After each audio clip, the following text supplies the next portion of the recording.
Greetings and welcome. You're listening to the Art Marketing Podcast, and I have a question for you. There are essentially only three ways to increase the online sales in your business, and I'm curious if you know what those three ways are and which of the three that you're working on. So I want to answer that question today. Before I do, this whole thing started with an email. We released a new feature this week at ASF. For those of you who don't know, new to the podcast, it's brought to you by Art Storefronts, and we make website software for artists, art galleries, and print studios. So we released a new feature, and I had to write the email to introduce it.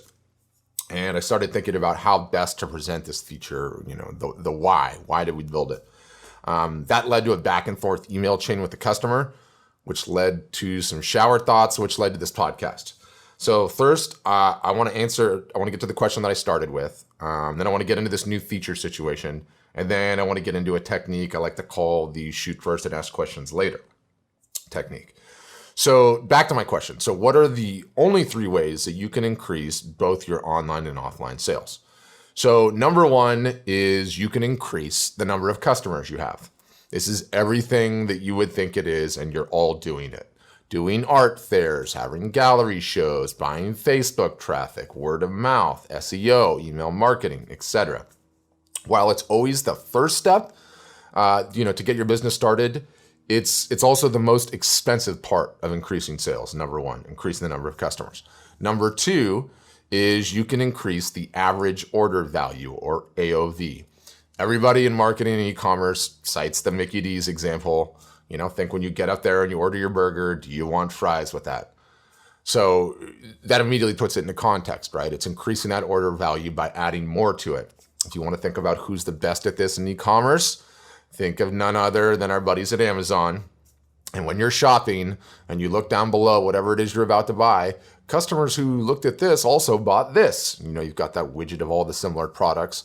Or once you've completed the checkout process, add this to your cart, or add this to your cart to save on shipping, or whatever that shenanigans they play. Or the customers that bought this bundled with this. Not only are you going to get the, Magic Clock radio, you're also going to buy it with the 4 AA batteries. So all of those are AOV plays. Essentially, a customer that was coming to your website and was probably only going to spend $100, you figured out a way through one of those creative methods to get them to spend $150. That's also increasing your sales. The third way is you could increase the number of repeat purchases. Think discounts to existing customers, special deals for just them, emailing them, getting them to come back to your site and purchase. So those are literally the only three ways that you can increase online sales or offline sales for your business, for that matter. And so I find that most people, it's like, where are you on those three ways? And, let's just keep the number three rolling. Most people, when you bring that up, fall into three groups. It's the first, group number one. It's the first you've heard of it. Awesome. The great takeaway for you is hopefully it'll get you thinking a bit differently about those three different levels. And that's a huge win for you. The second group is you were sort of aware of this concept, but more accidentally, right? Like you were trying to upsell. Even perhaps offline. I think back to the first episode of this podcast. It was with an artist named Kim Virgil. And in that podcast, she tells a story about how she showed up at her client's house to deliver the piece of art that they purchased. She'd brought 4 or 5 other pieces of art with her and made some additional sales. So whether or not Kim knew about these three things, had them articulated and written down on a 3.5 by 11 postcard on her wall, she was working on number two. Like she worked on increasing AOV. Or potentially you're sending deals to your existing customers, or you're naturally working on number two or number three without knowing it, right? Without formally having it articulated. So I find that a lot of people fall into that group, or potentially you're in group three where you are totally aware of number 1, 2, and 3, and you're actively working on number 2 and number 3 and designing campaigns, to get your existing customers back and to increase the AOV, and you're doing it extremely, intentionally. And I think the biggest tendency, what you see with most not just art sellers and artists, like yes, artists, but with most e-commerce merchants in general, even I would say, is the majority of people focus 100% of their attention on increasing the number of customers, or the vast majority of their attention on increasing the number of customers, and very little on number 2 or 3, the AOV, or increasing the number of repeat purchases. So I think stating them, laying them out, articulating them is a great step, no matter where you are in your journey. And if you're just getting started, obviously there's like a chicken and egg situation. You can't work on number 2 or number 3 AOV or repeat purchases if you don't have some customers to begin with. So yes, you need to focus on number 1 and you need to get some customers. But let me tell you, you could start working on number 2 and number 3 after you get just a couple of sales, not 100 customers, just a couple. You can work on increasing AOV and you can work on trying to get those customers back. So I think that's a great way to articulate it, a great thing to be thinking about, and something that I'd love to go into more detail on in future episodes. But let's get to this new feature that I mentioned earlier, and specifically today, the AOV. So we released this new feature at Art Storefronts, and it's the ability to sell multi-panel art, otherwise known as polyptych, triptych, and diptych art. In layman's terms, I don't even know if I pronounced that correctly. In layman's terms, it's where you take your image, you chop it up into multiple different pieces, and you hang those pieces on the wall, and it makes up the one big image, right? So, let's just say it was a canvas of a palm tree. You cut that big canvas of the palm tree into 4 or 5 or 3 different pieces, and then you hang them up all on the wall, and it still makes the image of the palm tree, but there's like some spacing. Look, hopefully you know what that is, and you're with me. If not, you can go to artmarketingpodcast.com. I'll include an image of one of these in the show notes.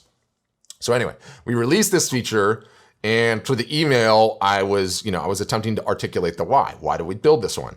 And I think this is one of the cool things about ASF now, is that we have like a really good customer base that is selling a high volume of art. So we have really good data, a strong data set on things like AOV. We understand the averages, and perhaps most importantly, when something is above average. So we noticed a few customers had hacked our system, so to speak, which was not technically designed to properly sell or display these multi-wall art pieces. So, they figured out a way to shoehorn it in there, and they started listing and they started selling these things. And guess what? We noticed that their AOV, their average order value, was way, way up, way above average. So it turns out that offering these products made a great impact on AOV. They were increasing these customer sales. And it makes sense, right? Like, instead of selling one big piece of canvas art or metal or whatever, acrylic, whatever it is, you're selling anywhere, or if it's an original, you're selling anywhere from 2 to 5 individual pieces that make up that one piece. So it stands to reason that the price tag is going to go up, and hence an increase in AOV, and you're going to be making more money from your art. So you're getting more money out of your customers as a result of offering this product. And the data was so compelling, in fact, that we went ahead and built it into our platform in a really slick way, so customers can now offer the product in various different sizes and media types. And we have this wall preview tool, so they can see it in various different walls. It's all really cool.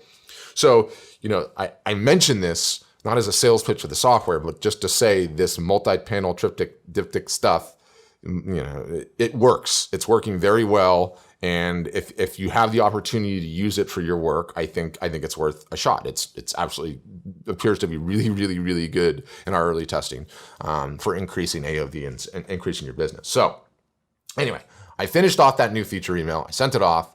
And by the way, if you're interested in seeing the feature, I'll put a post in the show notes too. It's artmarketingpodcast.com. But anyway, sent the email. A customer emailed me back with a dilemma. So we started going back and forth on this issue. And it was at that point, during this email back and forth, where I started recommending what I thought they should do. And, I thought of the wisdom, and I really do believe wisdom, and what I like to call the shoot first and ask questions later method. So let me explain this, and let me channel some Frost here and say 2 roads diverge into a wood, right? The path to the left, path A, is going to be the path that I'm going to take. And this is what I recommended to this customer. And basically, I want to test this multi-panel thing. I don't have everything figured out. I don't know who's going to print it for me. I don't know how much it's going to cost, who's going to ship it for me. I have a vague idea on cost. So what I did was I went into my store, I listed the thing, set it live, and sat back and see if I got any orders. So all in, I spent, let's say an hour, 2 hours tops. And these items are now live in my store. Okay, so that's the path to the left, path A that I took. Path B, the one this customer was on, was, they thought about selling this multi-panel art. They were really excited about it. But their problem was that their particular printer that they were using didn't offer it as a service. And they lived in a geographic area such that printers weren't close. So they couldn't just, drive to their local ones. But anyway, let's just play this scenario out, right? So you emailed your printer. He said he couldn't do it. You're like, oh man, I need to find another printer. You start emailing other printers. You get some replies. You do some back and forth. Potentially you do some site visits. You end up deciding on the one printer that you like. You go to that printer and you say, hey, I want to order a couple of these things so I have them and I can understand what they look like and play with them. So you order a couple of them. So now you're a couple $100,000 into them, testing and whatever they may cost. Yes, sort out your shipping options. You're going back and forth. You're getting it all ready to go. Then finally you get it added and it's in your store, right? So you're now days worth of time. And more importantly, let's be honest here, all of that shenanigans back and forth probably took you at least a month and a half, depending on how busy you are, right? So you've got two different paths there. I just went for it. Didn't worry about any of that stuff. Didn't worry about setting up any of it. Put it in my store, took it live, took me a couple hours, and that was that. You spent the month and a half's worth of time, the energy, the effort, and now we're both live, right? So one of two things is going to happen here. And let's just outline them. It's going to be scenario 1 or scenario 2. And scenario 1, and let me start out being negative Nancy here. Let's just say nothing happens. No sales, no emails, no interest, crickets. So for me, I wasted a few hours. I got back to working on my business and what I know works.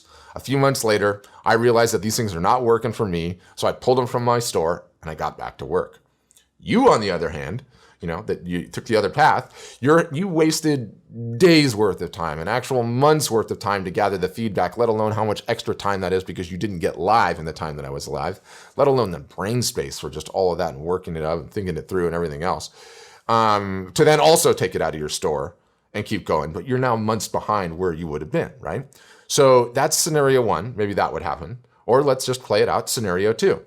Let's say we're both actually getting orders and we have to ship it to the customer. Okay, well, this is great for you. You've got it all ready to go. So you ship it to the customer. Oh yeah, nice work. Well done. Well played. You got your validation and these things will continue to sell. Me, on the other hand, what do? Oh no. The world is ending. I don't know how to make this thing or ship it. The sky is falling. Or is it? I now have one thing. Well, two things. If I'm being honest, naturally. One is the validation that this product works. You've got that too. The other is the customer's money. And I'm now keen to keep both of them. So what do? I realize that this person that just ordered likes me, just pulled a credit card out and gave me money, and is a human being. I call them or email them, come clean on what I was doing, ask them how they would like to proceed. Likely they'll want to work with you. And you scramble to get the product made and shipped and they're part of the process and that's all awesome. Or worst case, God forbid, you refund the customer and then you go on sorting, you go on with the process of sorting out how you're going to get it all done and working. But you're doing so now with the validation that you're going to be selling these things and it's an effective item for you to ask, right? So you understand the shoot first and ask questions later. And it's one of the things that I just love about marketing and e-commerce in today's day and age, like how quickly you can run these types of tests and save yourself so much time, energy, effort, and headache. And it became profound to me as I was writing the emails back and forth. I was like, this is just a great lesson. And it's so effective. I mean, the method just works. I mean, perhaps as you're listening to this, the multi-panel wall art example, it does not work for you, right? Fine. Let me give you some other examples. And this one I get all the time. I get this we run these webinars once every 2 weeks, and I always get this question. It's like, I can't get my website live. Patrick, I can't get my website live. Why can't you get your website live? I've got to get my artwork professionally photographed. It won't look as good as it does in person. The texture won't come through. There's no way it'll level sell. I just can't get it live without getting it professionally photographed. How do I do that? To which I reply, yes, you can. Shoot it with your iPhone and put it online. You can get that done in a day. If you're not happy with how it looks, after it's live, you can go and hire a professional photographer from there. You might find out that the iPhone photography is enough to get the job done. In many cases, it is. I've seen it. But you could still get the professional photographer down the line, but get going, start making the sales. Another one that I get where this method works, I hand sign all my prints. I actually live in Taos, New Mexico, and my printer's in San Diego.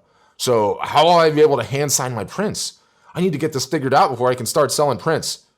No, you don't. Start selling, put that product in the store, list it, and see if it sells. If a hand signature might not be a deal breaker. If it is, guess what? On that first sale, you're due for a trip to San Diego anyway, and you're worth it. So get on a plane and go, but then realize you've got a bigger problem and you do need to hand sign everything or offer it as an option or not. The point is, not the point is, perhaps just to give a few more quick examples, perhaps it's offering a new media type like metal, or it's selling calendars, or perhaps it's selling an entire series of prints and grouping them all together in one giant price tag. You get the point. The point is, shoot first and ask questions later. Get the thing into your store, take it live, and see if you get sales. You will be amazed at the amount of time that you save yourself. And stop with the excuses. Stop with and I'm not pointing the cannon at anyone here in particular. I mean, I could look at the mirror and point the cannon because I fall victim to this all the time. Internally, what we do at our storefronts, it's so easy to fall into this trap. And you got to just stop with the excuses, stop with the creating problems before they exist, thinking you know what the customer wants or you're smarter than the customer. Let them decide, let them tell you, and start shooting and ask questions later. So let me sum things up. 2 takeaways, obviously. In terms of the AOV, the average order value, think about your store and average order value and how you might be able to increase it. And I actually think, this would be an amazing podcast episode in and of itself. And if you think so too, come to the artmarketingpodcast.com. We got a little chat widget and chat me up and say, do that episode, because I'd love to do that episode. But there's a number of different creative ways that you can do this. I mean, to give you some examples, sure, absolutely. It can be adding multi-panel wall art. We got the data on that. It works awesome. Or it could be adding calendars, or it can be, upselling greeting cards, or, offering them another piece at a discount. And, it could be after the fact too. Like if somebody orders from your store, call them up or email them and say, thank you so much for that order. You're amazing, is a way of saying thank you. I wanted to give you a 40% off coupon to the entire store, but the deal expires in 1 week. Something along those lines, right? Like that's an AOV play, and you can automate that email for Pete's sake and just have it sending out. What do you care? You might get some extra sales and you might increase your AOV. So I think that's an incredible thing to be thinking about for your business. The other takeaway on the shoot first thing is stop overthinking things and just give it a shot. If you're thinking about selling something, then just list it. Get it online, get some feedback, and then worry about things and start solving the problems. And I think that's a fantastic challenge. I think everybody out there could come up with something like that they were potentially thinking about doing, potentially thinking getting into, and just list it. List it. See if it sells. If it does, go create it. Go create it after the fact, because that's a really good problem to have and you get validation. So that's it for today. Hope you enjoyed the episode. If you are enjoying it, love, love, love. If you left us a review on iTunes, it is the fuel that keeps this podcast running. Thank you and have an absolutely fantastic day.